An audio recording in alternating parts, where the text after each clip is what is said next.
르호보암의 이 그릇된 선택으로 나라가 쪼개지고 말았죠. 아쉬움이 많은 그런 결정이었고요. 또 그런 순간이었습니다. 그런데 여기에는 사실 우리가 좀 따져서 물어봐야 될 몇 가지 숨은 주제들이 있어요. 그것은 뭐냐 하면은 나라가 쪼개질 거라고 결정하셨던 때는 솔로몬의 때였어요.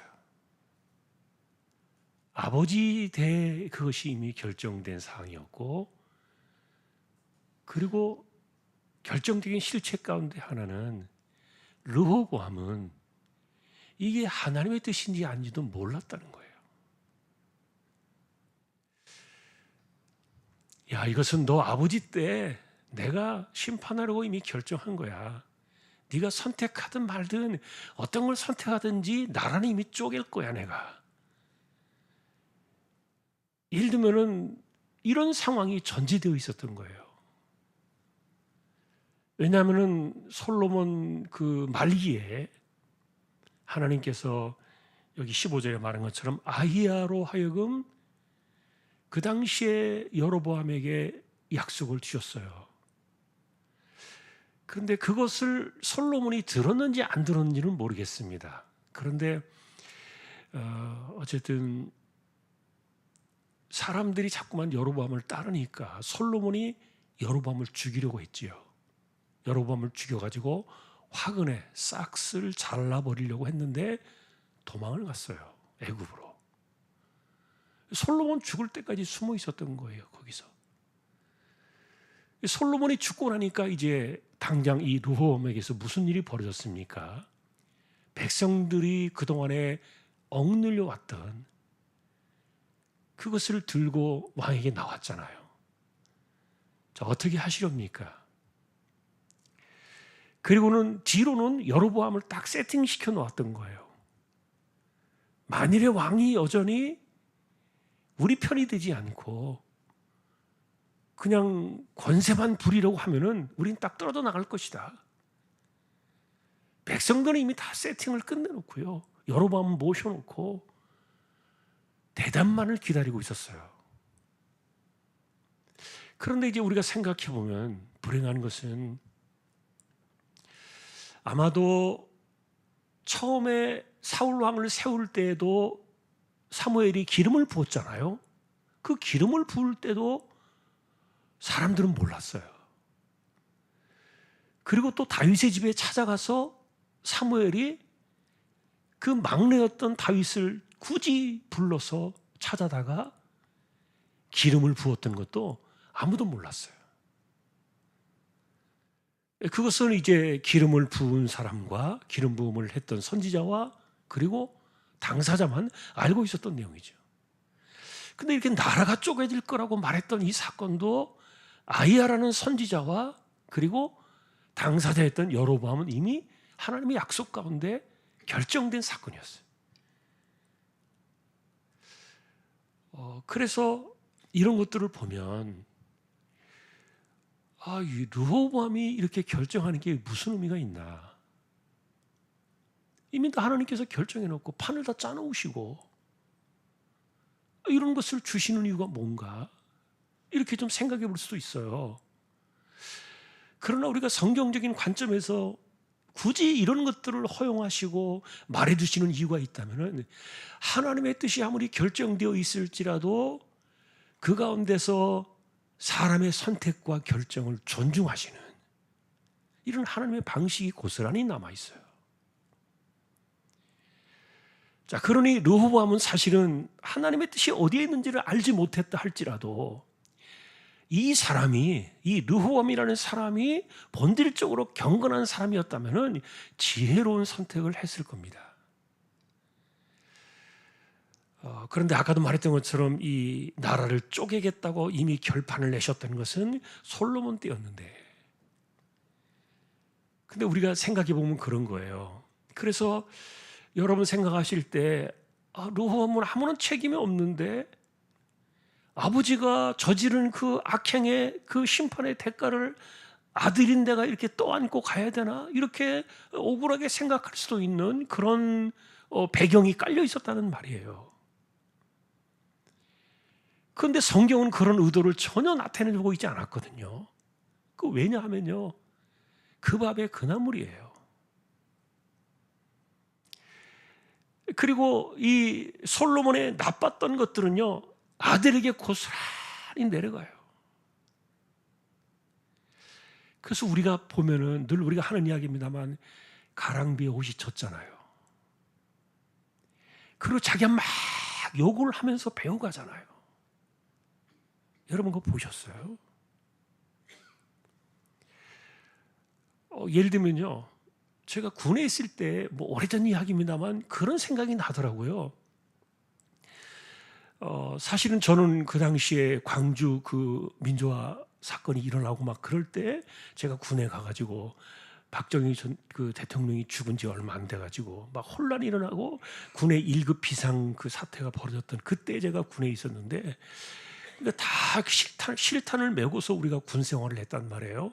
그러다 보니까 그 당시에 이 억압적인 그 폭력 이런 것들이 굉장히 많았어요. 하루라도 안 맞고 자면은 불안한 거예요. 자다가 깨워가지고 때리기라도 하니까. 그래가지고 사실은 저도 병을 얻은 것이 이 결핵병이 생겨나고 그랬던 그런 그 인생에 심각한 질병이 왔던 것도 사실은 제가 맞아서 그랬는데, 잘못 맞아가지고 이거 맞는 것도 하여간 그렇게 맞아가지고 막 그랬는데, 그런데 그 당시에는 어쨌든 하루라도 이 맞지 않고 자면은 오히려 불안한 거예요. 빨리 맞아야 빨리 잠도 자고 하루 어떻든 점호가 끝나고 막 이래든 그랬던 세상인데, 그런데 이게 줄을 지어가지고, 물론 그 시대가 그러기도 했지만 고참들이 이렇게 줄을 지어가지고 이렇게 선후배 세월을 따져가면서 때리니까 구타를 하고 이렇게 하니까, 그래서 제 마음속에는요, 제가 그런 생각이 있었어요. 나는 예수 믿는 사람인데 내가 고참되면 절대 하지 말자. 이런 못된 짓 하지 말자. 제가 그런 생각을 가졌던 적이 있어요. 근데 제가요, 일병 때 딱 한 번 때린 적이 있어요. 그러고요, 회개했어요. 하나님, 내가 안 하겠다 그랬는데 내가 어쩔 수 없이 약속을 어겼습니다.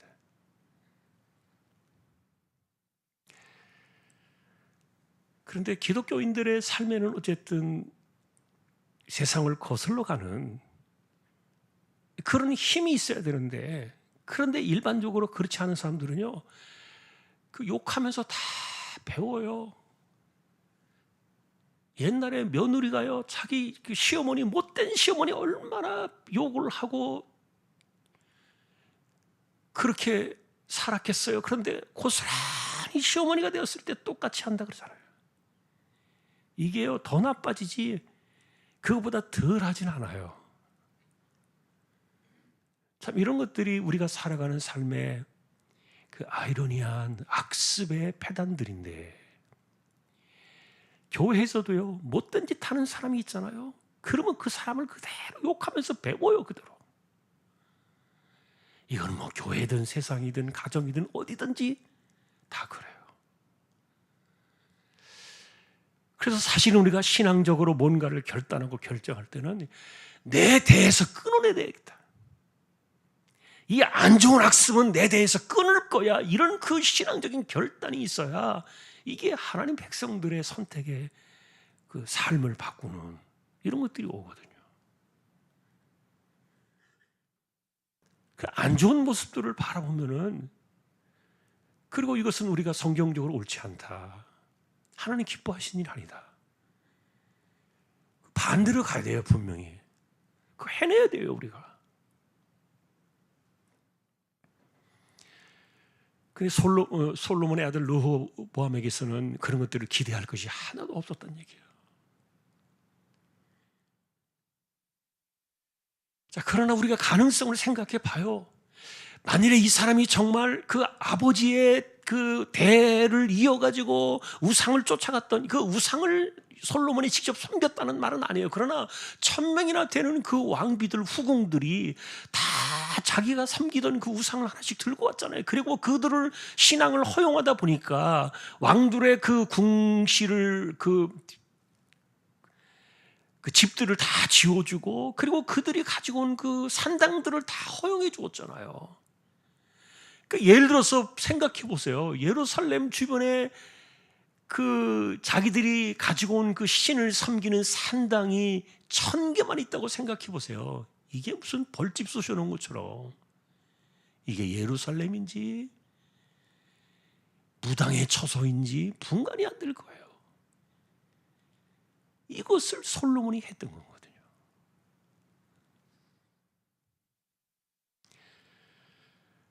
그러니 어쨌든 솔로몬이 나중에 회개를 해서 하나님께서 너의 대회 때는 내가 이거를 멈춰주겠다 그랬는데, 그러니까 한편으로 우리가 그렇게 말할 수 있는 거예요. 그러면 그 자기가 저지른 것에 대해서는 솔로몬 그 사람들의 책임을 지게 해야지, 이걸 왜 엉뚱하게 아들 대회까지 끌고 왔느냐, 이렇게 볼 수도 있는데, 그런데 우리가 성경을 쭉 보면요, 이 르호보암이 더 나쁜 놈이에요. 사람은요, 자기가 배운 것, 좋은 것은 빨리 잊어버려도 나쁜 것은 이게 안 빠져나가잖아요. 그러니까 무엇이 내 삶에 이렇게 자리를 잡고 무엇이 빠져나가야 되는가에 대해서 생각해야 되는데, 어쨌든 르호보암은 뭐 그 정도의 안목이나 영적인 생각이 전혀 없었던 거죠. 그런데 결과적으로 어쨌든 이 르호보암은 정치적인 판단을 내렸고, 하나님의 뜻이 무엇이었는지 어디에 있었는지를 전혀 알지 못했지만, 그러나 중요한 것은 이 사람이 최소한 물었어야 되는 거예요. 이 사람들한테만 묻는 게 아니라, 노인들의 이야기가 있었고 자기 그룹이었던 그 청년들의 이야기가 있었잖아요. 이 르호보암이라는 사람이 이 당시 왕이 되었을 때요, 청년, 그러니까 성경에 청년 그러니까 뭐 20대 생각하는데 아닙니다. 40대입니다. 젊은 사람들 아니에요.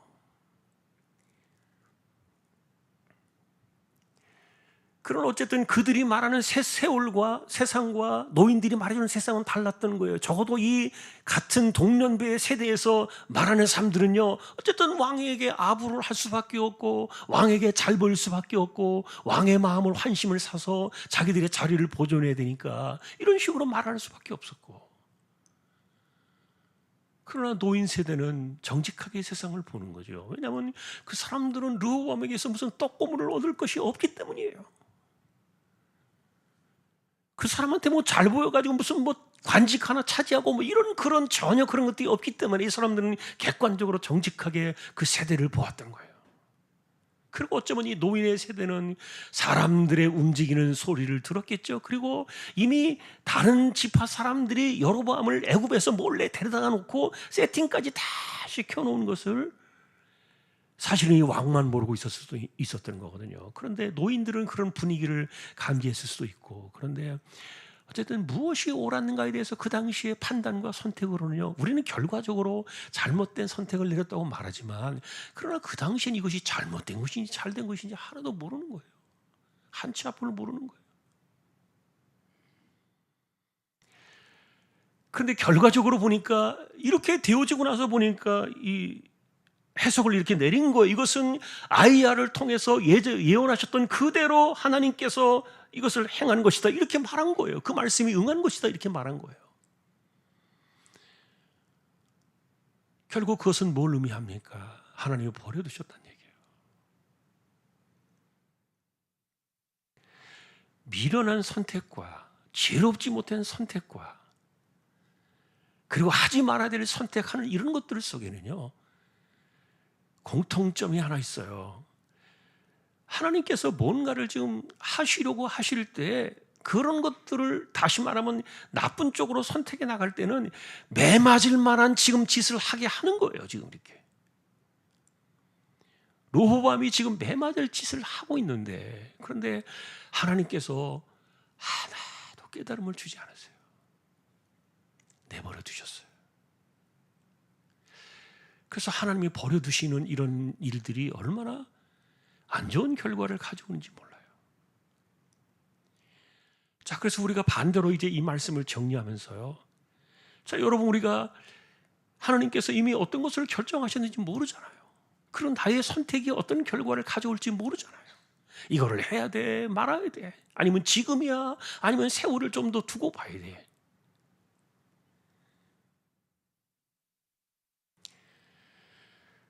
어떤 부부의 이야기를 제가 간증서를 보니까 이분들이 어떤 그 상가를 하나를 계약하려고 이제 가계약을 맺고 왔어요. 그리고 이제 계약 날짜가 이제 다가오는데, 그런데 이상하게 어쨌든 이분들의 부부의 마음속에 약간 뭔가 이상한 거예요, 느낌이.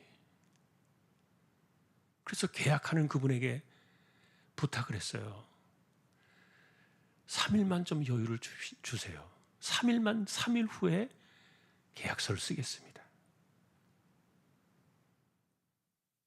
그렇게 이제 요청을 하고서요.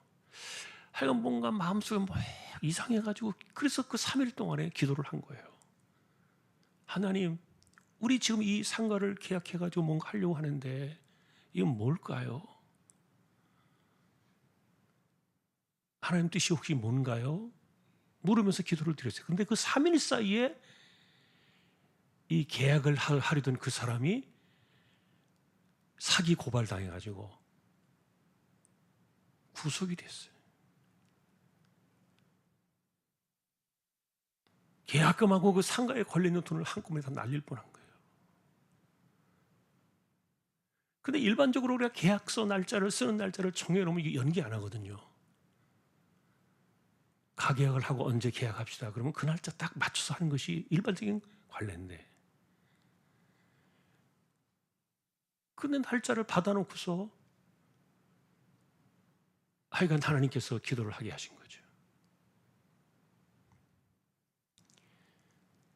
그 없는 살림에 겨우 끌어모아가지고 뭔가를 하려고 했던 사람들이 그 다 날려버리면, 그 다 날아가 버리면 인생 어떻게 됩니까? 물론 이제 돈 없으면 또 물론 할 수 있겠다고 그렇게 말할지 모르겠지만, 일반 서민들에게 그런 것들은 절대 쉬운 일이 아니거든요. 근데 하나님께서 마음에 감동을 주셨어요. 그 사흘 사이에 일이 일어난 거예요. 자, 우리는 물어야 돼요. 그러니 지금 나의 선택과 결정이요, 하나도 모르잖아요. 여기에 하나님의 뜻이 어디에 있는 건지, 어떻게 되어져가는 것인지, 무엇이 올바른 선택인지 판단인지 하나도 모르잖아요. 일반적으로 사람들은 묻지 않아요. 그냥 그렇게 산단 말이에요. 그러니까 내가 기도하면서 하나님 앞에 그 뜻을 따라가면서 마음에 감동을 주시는 대로, 응답을 주시는 대로 그렇게 신실하게 삶을 살아가는 사람들은요, 다른 사람들도 그렇게 산다고 생각할 거예요. 이게 무슨 말인지 아십니까? 사람은요, 내 안경으로만 사람을 봐요. 세상을 봐요. 나는요, 한 번도 내가 이게 하나님 뜻인가요, 아닌가요 고민하고, 머리로만 고민하고 뭐 세상 이야기를 찾아보고, 뭐 수많은 사람들이 이야기를 듣고, 아니면 유튜브를 찾아보고 뭔가를 해서 뭐 이렇게 하는 것으로만 이렇게 살아온 사람들은요, 남들도 다 그럴 거라고 생각할 겁니다. 그러니 누구에게 물어보고 어디 알아보고 뭐 이렇게 하라는 것들은 누구든지 이야기할 수 있는데, 자, 그런데 평상시에 그렇게 살아가는 사람들에서 하나님의 일을 하잖아요. 그럼 그 사람들도 하나님의 일을 그런 식으로 하겠지요. 교회에서 교회 일도 그렇게 하겠지요. 하나님께서 우리가 어떤 지혜를 주셔서 어떻게 해나가는 것이 하나님의 뜻이고 우리에게 합당한 것인지를 묻지 않고 그렇게 결정하고 이렇게 되면은요, 그러면은 자기 마음에 안 드는 일들을 누군가 하잖아요. 똑같은 눈으로 보는 거예요. 똑같은 눈으로.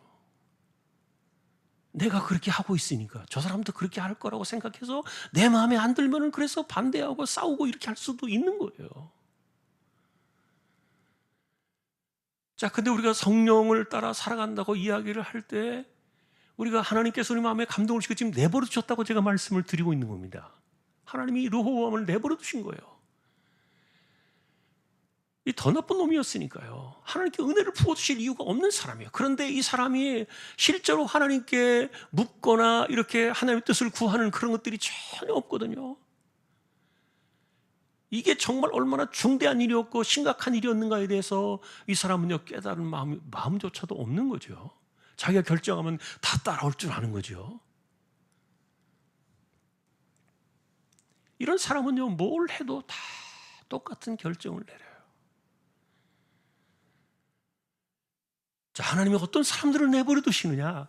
하나님의 뜻을 구하지 않는 사람은요 이게 마음에 감동을 주고 깨우쳐 주시고 가르쳐 준다고 해서 그 사람이 하나님의 뜻을 구하는 사람이 아니라는 거예요. 그렇게 안 살아요, 그런 사람들은. 그런데 하나님의 뜻을 구하고 하나님의 그 계획과 섭리가 어디에 있는가를 늘 이렇게 하나님 앞에서 인도하심을 받으며 살아가는 사람들은요 하나님께서 그 사람들의 마음속에 지혜도 주시고요 감동도 주시고요 그렇게 살아요. 그래서 한편으로는 이게 하나님께서 르호보암에게 은혜를 주시지 않으셨구나, 하나님이 그를 버리셨구나 이렇게 생각할 수도 있는데, 그런데 평상시에 그의 삶이 그랬다는 거예요. 그러니까 맨날 보는 게 그런 식으로밖에 생각할 수밖에 없고 그런 식으로 이렇게 판단할 수밖에 없는 거예요. 그러니까 남들도 다 그렇게 산다고 생각을 하고 있는 거고요.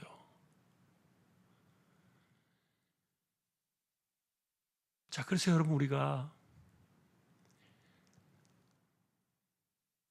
누군가를 존중한다는 것 있잖아요. 어떤 사람의 뜻을 존중하고 어떤 사람들의 생각을 존중한다는 거. 이거요 우리가 말로요 우리 누군가를 뜻을 존중해야 돼, 누군가의 생각도 존중해야 되고 그 사람의 그 의도나 이런 것들도 다 우리는 존중해야 돼 이렇게 늘 이야기해도요 이건 절대로 들려지지 않습니다. 제가 그렇게 수십 번 수백 번 수만 번 외쳐도요 인간의 양쪽 귀는요 터널처럼 뚝 지나버릴 거예요. 언제 지나가는지 모르게 순식간에 쑥 빠져나가 버리지 그게 우리 마음속에 무슨 답이 되지는 않을 거예요. 누가 누구를 존중합니까?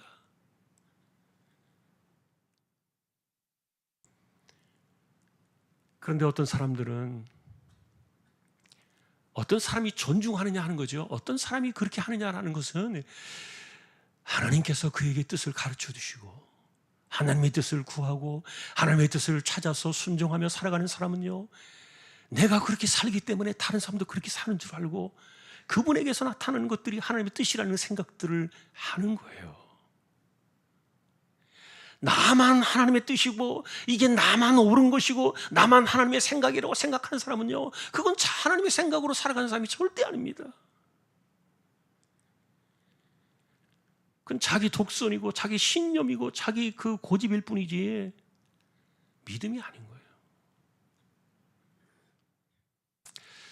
이 르호보암 사건을 보면서요 그래서 그런 여러 가지 생각들이 많이 복잡해지는 그런 구절이에요.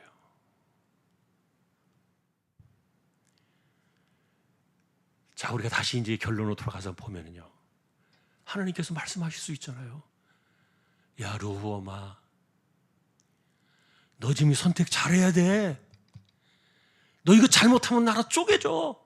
너 인생 끝나는 거야. 끝장나는 거야. 네가 이 할아버지 아버지 때 이렇게 피 흘려 세워놓은 이 나라 네가 다 쪼개가지고 나라 다 뺏겨버리고 10지파 이상이 가버릴 거야.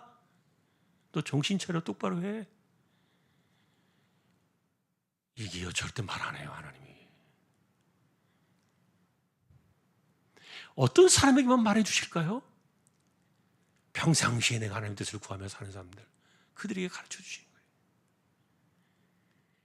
이 가르쳐줘도요 안 하는 사람들은 하나님께서 침묵하고 계세요.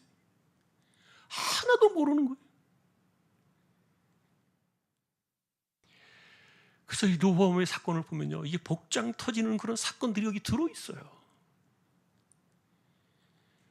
야 정말 하나님 무섭구나. 이 사람이 본래 어떤 사람인지 어떻게 사는 사람인지 어떻게 살 사람인지 이런 것들을 다 보시는 거예요.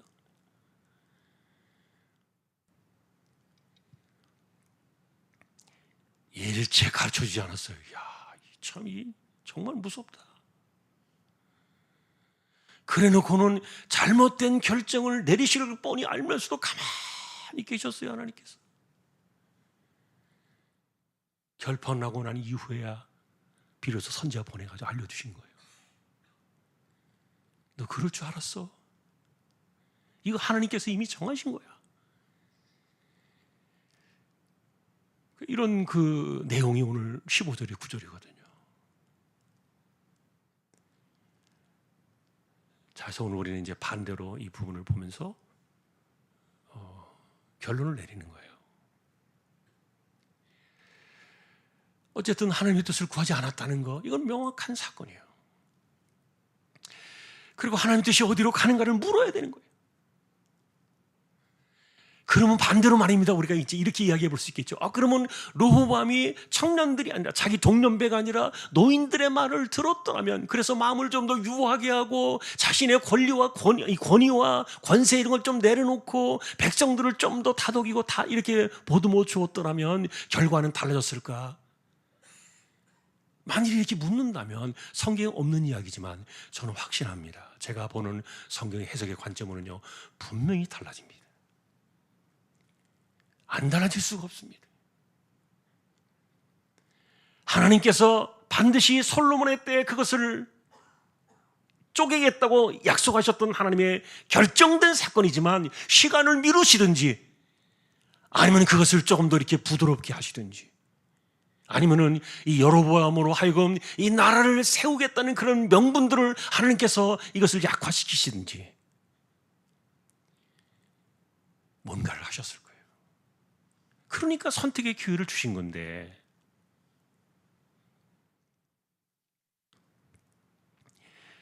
그래서 한편으로는 하나님께서는 아무리 사람들이 잘못해가지고 때리려고 작정하셨어도요, 인생을 아주 말아먹으려고 하나님께서 지금 작정하시고 그렇게 그런 무서운 계획을 세우셨을지라도요, 이 사람이 하나님의 뜻을 구하고 하나님 앞에서 엎드리고 그리고 하나님의 그 마음을 따라서 이렇게 가면은요, 하나님 마음이 흔들린다니까요. 약해지세요, 하나님이. 그리고는 그대로 못 하신다니까요. 이게 성경의 원리예요. 하여간 매 맞는 사람은 자기대로 자기 마음대로 하고 고집대로 하고 완고한 사람들, 이런 사람들이 두드려 맞는 거지. 가짜로 회개를 했던 사람들조차도, 예를 들면 아합이 그랬잖아요. 진짜 회개한 거 아니었잖아요. 그러나 하나님 앞에서 겸비함을 보여서 마음에 옷을 찢었어요. 막 옷을 찢고 앞에 엎드려가지고 막 불이 죽어서 아합이 이러고 다니니까요, 하나님께 불쌍히 오셨어요. 그리고 그 아합에 대해 끝낼 것을요, 아들 2명이나 더 왕에 오르게 하셨잖아요. 정말 하나님의 우리의 속성을 배워야 되는데, 그래서 결과적으로 어쨌든 선택이 틀렸고, 그래서 그대로 간 것이고, 우리가 이런 오류를 우리가 범하지 않으려면 물었어야 했다는 것이죠. 그리고 하나님의 뜻이 뭔가를 깨닫고서 거기에 맞게 딱 내가 행동을 했어야 된다는 거예요. 순종하고. 만일에 물었다면 하나님께서 그러히 하셨겠죠. 너 아버지 때 이미 그 우상의 그 못된 것 때문에 내가 이 나라를 끊어버리려고 작정을 했어. 이미 여로보암을 세울 거야. 이렇게 하나님이 알려주셨다면요, 예를 들면 그것을 깨달았다면 르호보암이 어떻게 해야 옳겠습니까? 아마 나쁜 놈 같았으면 그냥 뭐 할 대로 한번 해보세요. 예를 들어서 하나님 앞에서 이렇게 고개를 뻣뻣하게 세우면서 들이대가지고 더 무슨 일을 당했겠지만, 그러나 만일에 반대로 그런 것들을 알려주셨을 때 르호보암이 엎드려서, 하나님, 아버지의 죄가 내 죄입니까? 나 바르게 살 테니까 그 아버지의 죄를 나에게 그대로 가져오지 마세요. 명분이 있잖아요, 하나님 앞에서도. 왜냐하면 성경에서 아버지의 죄를 아들에게 갚겠다는 말은 없으니까. 자, 그래서 오늘도 우리는 다른 것 없어요. 하나님의 뜻을 찾아가자는 거예요. 그리고 하나님의 뜻을 구하며 살자. 그런 사람에게 하나님께서 은혜 주시고요, 감동 주시고요, 깨달음을 주세요. 미련하고 멍청하고 고집부리고 자기만 알고 자기 길만을 고집하며 가는 사람들은요, 평상시에 그렇게 살기 때문에 다른 사람들과 부딪히면 무조건 100% 싸웁니다. 이 사람은 절대로 그 사람을 존중하지 않습니다. 하나님의 뜻이 어디로 가는가를 보는 사람들은 순종하고 존중하고, 그러면요 달라져요. 망하기로 작정하신 그 시간도 분명히 달라졌을 겁니다. 저는 그렇게 확신을 해요. 달라졌을 것이다. 시간도 달라지고 방법도 달라졌을 것이다. 근데 이 길을 모르는 거예요. 왜요? 한 번도 그 길을 가본 적이 없으니까. 한 번도 그렇게 살아본 적이 없으니까.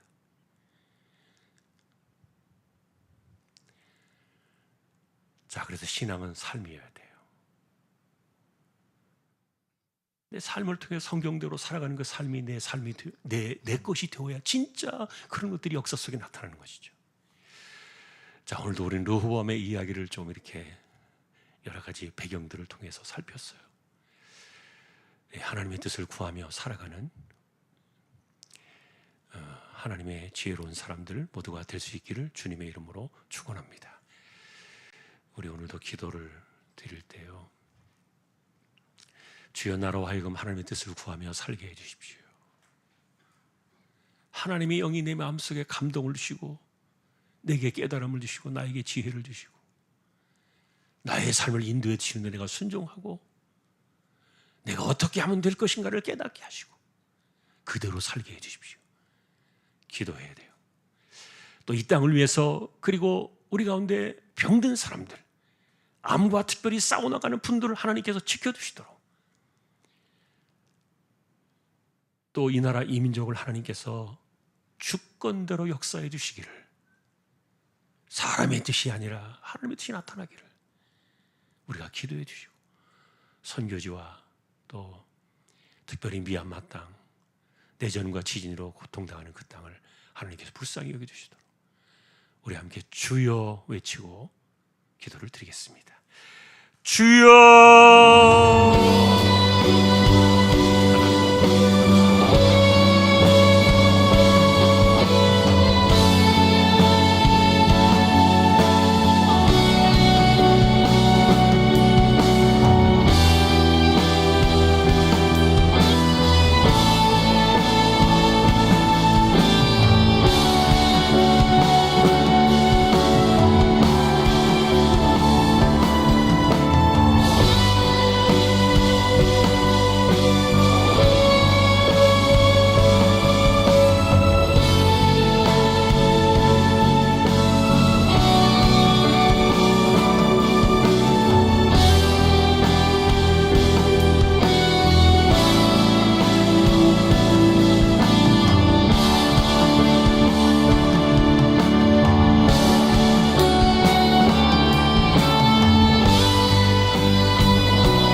하나님의 지혜로 하나님의 뜻 가운데 이 땅을 살아가며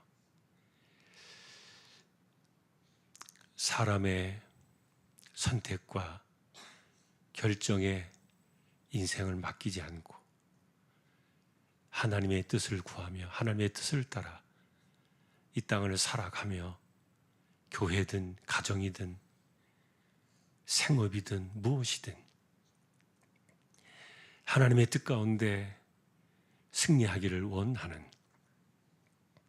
우리 모든 심령들 위해 우리 구주 예수 그리스도의 은혜와 하나님 아버지의 사랑과 성령님의 감화 감동 위로 인도 교통 충만하심이 이제부터 영원까지 함께 있을지어다. 아멘.